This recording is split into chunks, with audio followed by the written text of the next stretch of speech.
Dalil yang pertama, Nabi Ibrahim. Kan masa Nabi Ibrahim duk doa, ya Allah, bagilah aku anak. Kan? Lepas tu tengah-tengah duk doa macam tu, tiba-tiba ada tetamu mai 3 orang kat rumah dia bagi salam. Assalamualaikum. Waalaikumsalam. Qalu salam. Dia jawab salam. Assalamualaikum. Waalaikumsalam.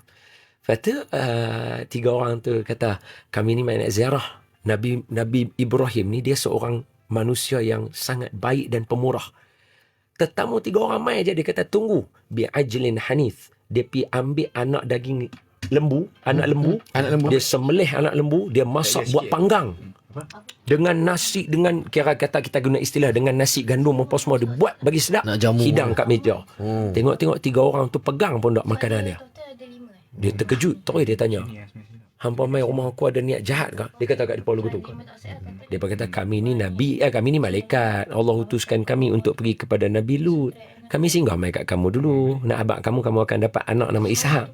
Nampak Nabi Ibrahim tak kenal. Dia dah siap masak ni. Kalau dia kenal malaikat, dia tak akan masak. Boleh tak? Yang kedua, Nabi Lut. Kemudian Nabi Allah, seorang lagi, siapa dia? Nabi yang tak kenal malaikat. Dia Nabi Daud. Suatu hari Nabi Daud dia ada sifat. Sifat ni bagus kena ada kat semua orang lelaki. Iaitu kita jangan suka orang suka tengok dalam rumah kita. Sebab tu siapa yang nak buat TikTok live, make sure ada satu tempat saja untuk buat TikTok live. Ataupun pilih studio dia aja. Dia buat satu bilik, semua angle dalam bilik tu boleh guna untuk TikTok dia. Jangan satu rumah. Sebab dalam rumah ni dia aib kita. So kita kena jaga aib kita.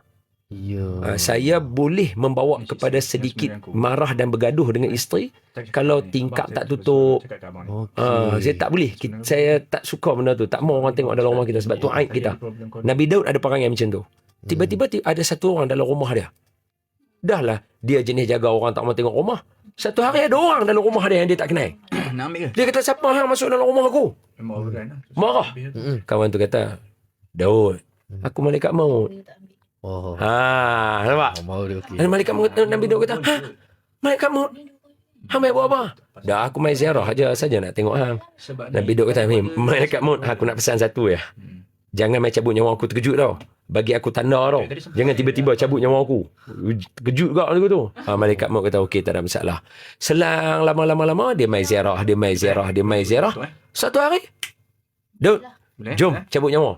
Hai, kata itu nak bagi peringatan, dah janji. Kan aku dah bagi peringatan. Malaikat maut kata, Nabi Daud kata, bila? Tu kulit daripada cekang dah jadi kedut. Mata daripada terang dah jadi kabur. Nampak? Nabi Daud pun tak kenal. Tapi Nabi kita